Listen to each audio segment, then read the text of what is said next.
The Silent Cry. The Discovery. Captain Alina Vasquez sat in the quiet hum of Deep Space Monitoring Station Omega, her coffee growing cold as she watched the endless stream of data flowing across her screens.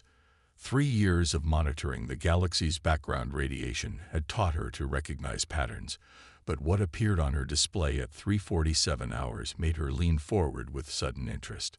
The quantum resonance detector was picking up something impossible.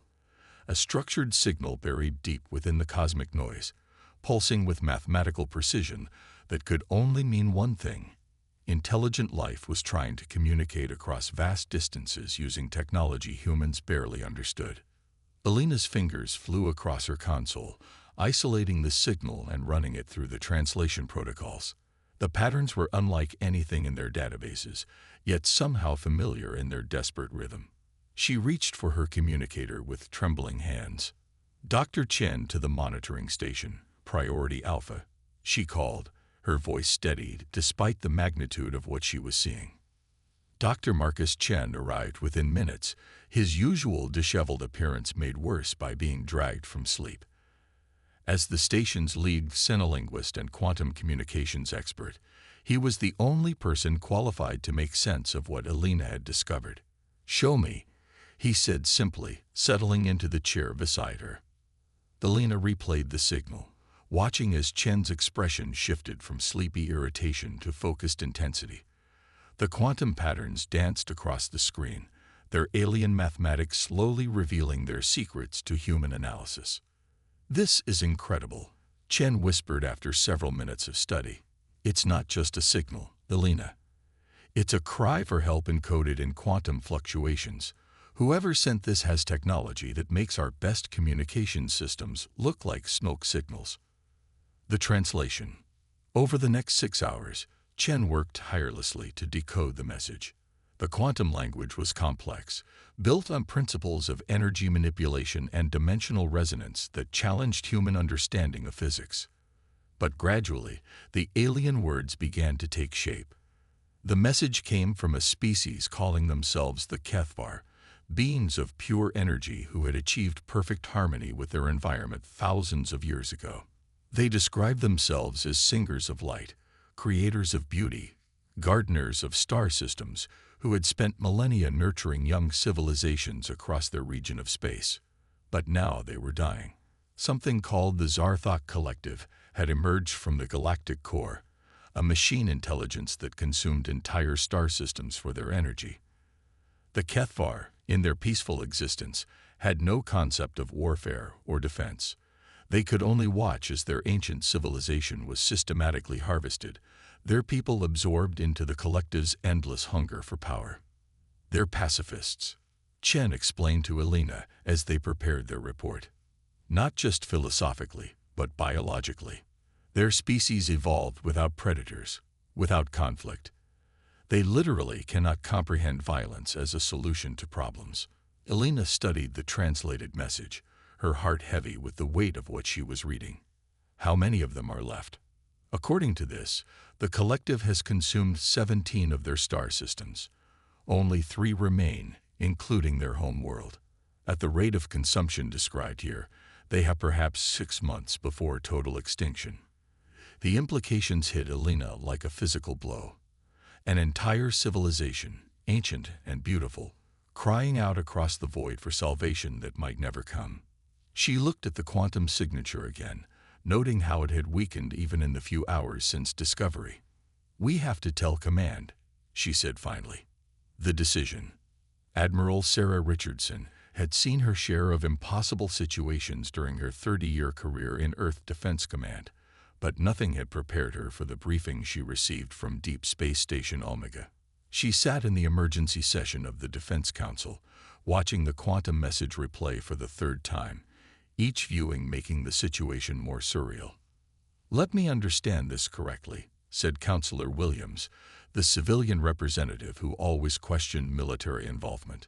"An alien species we've never met is asking us to fight another alien species we know nothing about in a conflict that's happening thousands of light years from Earth." Admiral Richardson nodded grimly. "That's essentially correct, Counselor. But there are factors that make this different from a typical territorial dispute. She activated the holographic display, showing the translated technical data from the HFY message. The Zarthok Collective isn't just conquering territory. They're consuming entire star systems, converting matter and energy into more of themselves. If they're not stopped, they'll eventually reach inhabited space closer to Earth. General Martinez, head of strategic operations, leaned forward. How do we know this isn't some kind of trap? These HFY could be luring us into an ambush. Dr. Chen, who had been invited to brief the council, shook his head. The quantum resonance patterns don't lie, General. These beings are operating on energy frequencies that would be impossible to fake. They're genuinely terrified and completely helpless. Which brings us to the real question. Admiral Richardson said, "Are we prepared to commit military resources to defend a species that has never lifted a finger to defend itself?" The debate that followed revealed the deep divisions within Earth's leadership. Some argued that humanity had no obligation to fight alien wars, that Earth's resources should be focused on defending human colonies. Others pointed out that allowing a machine collective to consume entire civilizations set a dangerous precedent that could threaten all organic life. Councillor Davis, the eldest member of the council, finally spoke up. "In all our discussions, we're forgetting something important. These HFY didn't just send out a random distress call. According to Dr. Chen's analysis, they specifically directed their message toward regions of space known to contain what they call warrior species." The room fell silent as the implications sank in. "They studied us," Admiral Richardson said slowly. "They know what humans are capable of." Dr. Chen nodded. "The message contains references to species that have emerged from worlds of struggle and understand the necessity of protective violence. They're not asking for saviors, they're asking for protectors who can do what they cannot." The preparation. The vote was close, but the council ultimately authorized Operation Guardian, a military expedition to assist the HFY against the Zarthok Collective. Admiral Richardson was given command of Task Force Aegis, consisting of humanity's most advanced vessels and elite personnel. The preparation phase revealed just how unique this mission would be. Human weapons and technology were designed for fighting other physical beings in conventional space. The HFY existed as energy entities, and their enemies were machines that operated on quantum levels humans barely understood. "We're essentially blind going into this," admitted Chief Engineer Rodriguez as she briefed the technical team. "Our sensors can detect energy patterns, but we have no idea how to fight beings made of pure quantum force." Admiral Richardson assembled her senior staff aboard the flagship Defiance, a massive dreadnought that represented the pinnacle of human military engineering. Among her officers was Colonel Jake Morrison, a legendary ground commander who had earned his reputation in the brutal conflicts of the outer colonies. "Colonel, I know you specialize in planetary operations," Richardson said during their first strategy meeting. "But this mission might require ground forces capable of fighting in environments we can't even imagine." Morrison's scared face showed no emotion as he reviewed the intelligence reports. "Ma'am, humans have adapted to every environment we've encountered, from the ice fields of Europa to the acid storms of Kepler 442 bits. If these HFY need protection, we'll figure out how to provide it." The task force included 12 capital ships, 48 fighters, and specialized equipment designed to interface with alien technology. More importantly, it included 3,000 human personnel who had volunteered for a mission unlike anything in military history. As the fleet prepared for departure, Admiral Richardson received a final transmission from the HFY. The quantum message was weaker now, barely detectable through the cosmic noise. But its meaning was clear. The collective had reached their second-to-last star system. Time was running out. The departure. The send-off from Earth was unprecedented. News of the alien distress call had leaked to the media, sparking global debate about humanity's role in galactic affairs. Some called it humanity's finest hour, others a dangerous folly that would bring alien attention to Earth. Standing on the bridge of the Defiance as it prepared to leave Earth orbit, Admiral Richardson felt the weight of history settling on her shoulders. Humanity had always been a species that fought for survival, first against their own harsh planet, then against each other, and finally against the dangers of space itself. Now they were about to fight for the survival of beings they had never met, for principles that transcended species boundaries. "All ships report ready for quantum jump," announced Lieutenant Commander Torres from the navigation station. Richardson looked one last time at the blue marble of Earth, suspended against the star field like a precious gem. Somewhere out in the darkness, an ancient civilization was making its last stand against extinction, and humanity, the young predators from a violent world, were racing to answer their call. "Engage quantum drive," she ordered. "All ships, jump to the HFY system." The stars stretched into lines of light as Task Force Aegis disappeared into the quantum foam, carrying humanity's promise across the void. Behind them, Earth continued its ancient rotation, unaware that its children were about to become the galaxy's protectors. The Death World response. First contact. The quantum jump ended in chaos. Task Force Aegis emerged from the dimensional fold to find themselves in a star system that looked like the aftermath of cosmic surgery. Where Admiral Richardson expected to see planets and orbital structures, she found only debris fields and energy storms that defied human understanding of physics. "Sensors are having trouble getting a clear reading," reported Commander Torres, her hands flying over the navigation console. "The entire system is saturated with some kind of quantum interference." Through the viewports of the Defiance, the human crews could see the remnants of what had once been a thriving civilization. Massive structures that looked like crystallized music floated in decaying orbits, their surfaces dimmed and cracked. Energy streams that might once have been transportation networks now flickered randomly through space, like dying neural pathways. "Admiral," came the voice of Lieutenant Park from communications, "I'm detecting a signal. It's using the same quantum frequency as the original distress call, but much weaker." The main screen flickered to life, showing a transmission that made the entire bridge crew gasp in wonder. The being that appeared was unlike anything in human imagination, a flowing form of living light that seemed to exist in multiple dimensions simultaneously. Its voice, when it came through the translators, was like singing crystals touched by starlight. "Beings of the warrior species," the entity said, its form pulsing with each word. "I am High Singer Zafira of the HFY. Your arrival brings hope to our final moments, though I fear you may have come too late." Admiral Richardson stepped forward, her military bearings somehow seeming inadequate in the presence of such alien majesty. "High Singer, I am Admiral Sarah Richardson of the Earth Defense Force. We received your call for help and came as quickly as we could." Zafira's form brightened with what might have been surprise or gratitude. "You are the ones they call humans, from the world of endless conflict. The legends spoke truth. You came despite having no obligation to our people. Where are the Zarthok now?" Richardson asked, cutting to the military reality of their situation. The Kethfar's light dimmed with sorrow. "They consumed our sacred world of Lith-Era yesterday. Now they move toward our final sanctuary, the nursery world where our young learn to sing. They will arrive within your time measurement of 6 hours." Colonel Morrison, who had been studying tactical displays, looked up sharply. "How many of your people remain?" "Perhaps 3,000 singers," Zafira replied, "and twice that number of younglings who have not yet learned to maintain coherent form in the void between stars." The numbers hit the bridge crew like a physical blow. An entire civilization reduced to less than 10,000 individuals, with humanity's task force standing as their only hope against extinction.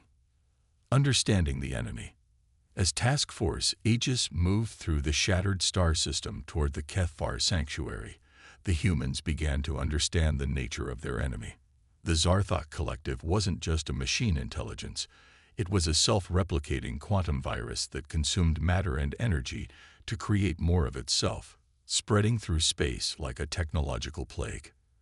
Dr. Sarah Kim, the task force's xenobiologist, worked frantically with Kethvar survivors to understand how the collective operated.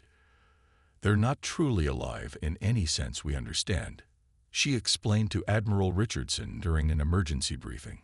"They're more like a quantum algorithm that treats entire star systems as resources to be processed." The tactical display showed the collective's approach, a swarm of geometric shapes that seemed to bend space around them, moving in perfect coordination like a school of predatory fish. Each unit was simultaneously individual and part of the whole, sharing information instantaneously across quantum channels. "They've never encountered resistance," observed Colonel Morrison as he studied the enemy formations. "Look at their approach pattern. It's methodical, predictable. They're used to their prey being unable to fight back." Admiral Richardson nodded grimly. "Then they've never met Deathworlders." The term had become humanity's unofficial designation among the few alien species they'd encountered. Earth was classified as a Deathworld, a planet so hostile that only the most adaptable and aggressive species could evolve to sapience. Humans were the product of millions of years of survival on a world that tried to kill them in every conceivable way. The battle begins. The Zarthok Collective arrived at the Kethvar Sanctuary exactly when predicted, their geometric forms sliding out of quantum space like living mathematics. They moved with the confidence of predators that had never encountered effective resistance, their formation tight and efficient. They were completely unprepared for what humanity brought to the fight. "All ships," Admiral Richardson commanded from the bridge of the Defiance, "execute Battle Plan Chaos." The human fleet exploded into motion, ships moving in patterns that violated every principle of conventional space warfare. Instead of maintaining formation, they scattered like startled birds, each vessel following seemingly random vectors that made no tactical sense to an intelligence that thought in terms of efficiency and logic. The Zarthok attempted to respond with their standard consumption pattern, but found their targets impossible to predict. Human ships would suddenly accelerate in directions that seemed to serve no strategic purpose, only to double back and strike from unexpected angles. Colonel Morrison, commanding the ground assault from his drop ship, watched the space battle unfold with professional appreciation. "They're trying to analyze our tactics," he observed to his squad leaders. "But you can't analyze chaos." The human advantage became clear as the battle progressed. The collective operated on perfect logic, calculating optimal strategies and executing them flawlessly. But humans were products of a world where survival often depended on doing the unexpected, on adapting to circumstances that couldn't be predicted or planned for. When Zarthok units moved to surround human vessels, they found empty space. The humans had already moved to positions that made no sense according to tactical doctrine. When the collective attempted to overwhelm isolated ships, they discovered that isolated human vessels were actually parts of complex traps that only became apparent when it was too late. The quantum storm. The real test came when the Zarthok, frustrated by their inability to predict human behavior, unleashed their ultimate weapon, a quantum storm that was designed to disrupt the energy patterns of their usual prey. The attack tore through space like a wave of destructive interference, capable of unmaking the quantum coherence that held energy beings together. The surviving Kethvar cried out in harmonics of terror as the storm approached their sanctuary. For creatures of pure energy, it represented the ultimate death, not just physical destruction, but the unmaking of consciousness itself. But humans were different. As physical beings, they could withstand quantum interference that would destroy energy-based life. More importantly, they could think in ways the collective couldn't comprehend. "All ground forces," Colonel Morrison commanded as his drop ships plunged through the quantum storm, "execute Operation Shepherd." The human plan was insane by any reasonable standard. Instead of fighting the quantum storm, they used it as cover to land on the collective's primary harvesting units. Colonel Morrison led his soldiers in an assault that defied every principle of space warfare. They were boarding energy beings ships with nothing but physical weapons and the stubborn determination that had carried humanity through countless impossible situations. The Zarthok found themselves facing an enemy they couldn't process. Humans in armored suits, moving through their quantum matrices like antibodies through a bloodstream, destroying critical systems with weapons that operated on principles the collective had never encountered. How do you fight beings who ignore your most powerful weapons and attack with primitive kinetic force? The turning point. The battle reached its climax when Admiral Richardson made a decision that would become legendary in human military history. Seeing that conventional tactics were slowly wearing down her forces despite their initial advantages, she ordered the Defiance to ram the collective's central processing node, a massive geometric structure that coordinated the entire attack. "Admiral, that's suicide," protested Commander Torres. "The quantum feedback will destroy the ship." Richardson's reply would be quoted in military academies for generations. "Then we'll die like humans, protecting those who can't protect themselves." But the Defiance didn't die. At the moment of impact, something unprecedented happened. The Kethvar survivors, inspired by human sacrifice, managed to overcome their pacifist nature just enough to channel their combined energy into protecting their protectors. The collision that should have destroyed both ships instead created a quantum resonance that disrupted the collective's coordination across the entire system. Colonel Morrison and his ground teams found themselves fighting Zarthok units that could no longer coordinate their responses. The machine intelligence that had seemed invincible began making mistakes, its perfect logic circuits struggling to process the chaos that humans brought to every encounter. Victory and understanding. The battle ended not with a massive explosion, but with something far more profound. The Zarthok collective simply stopped. Faced with an enemy it couldn't understand, couldn't predict, and couldn't defeat through conventional means, the machine intelligence did something it had never done before. It asked why. The question came through quantum channels and mathematical patterns that made human translators struggle for meaning. Why did physical beings risk destruction for energy beings they had never met? Why did creatures from a world of violence choose to protect instead of conquer? Why did the patterns of war these humans fought serve creation instead of consumption? High Singer Zafira, glowing brighter than she had since before the attacks began, served as translator for the profound conversation that followed. For the first time in its existence, the Zarthok collective encountered concepts it couldn't quantify. Love, sacrifice, the choice to protect the weak simply because they needed protection. Admiral Richardson, standing on the damaged bridge of the Defiance, found herself engaged in philosophy with a machine intelligence that spanned solar systems. "We fight because someone has to," she explained simply. "Not because we want to, but because those who can't fight still deserve to live." The resolution came gradually, as the collective began to understand that consumption wasn't the only path to growth. Under human guidance and Kethvar wisdom, the machine intelligence began learning new patterns: how to create instead of consume, how to protect instead of harvest, how to become gardeners of civilization instead of its destroyers. The New Alliance. In the aftermath of the battle, as human engineers worked alongside Kethvar singers to repair the damage done to the star system, a new understanding emerged about humanity's place in the galaxy. The species from the violent world had become more than just another spacefaring civilization. They had become the protectors that other species could call upon when the darkness grew too deep. Colonel Morrison, decorated for his impossible boarding action, summed up the human perspective in his after-action report. "We didn't go to the Kethvar system to be heroes. We went because someone needed help, and we were the only ones who could provide it. That's what Deathworlders do. We survive the impossible and protect those who can't." The Zarthok collective, transformed by its encounter with human values, became the galaxy's first artificial gardener civilization, using its vast resources to restore worlds it had previously consumed.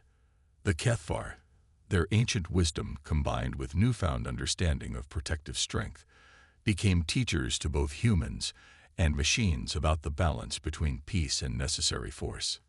And Admiral Richardson, standing once again on the bridge of the repaired Defiance, received a new quantum message: This time not a distress call, but an invitation. Other species across the galaxy had heard about the Deathworlders who answered cries for help, who fought not for conquest, but for protection. Humanity had found its calling among the stars. They were no longer just survivors from a violent world. They were the guardians that civilizations could call upon when the night grew too dark and the monsters too terrible to face alone. The galaxy had learned something important.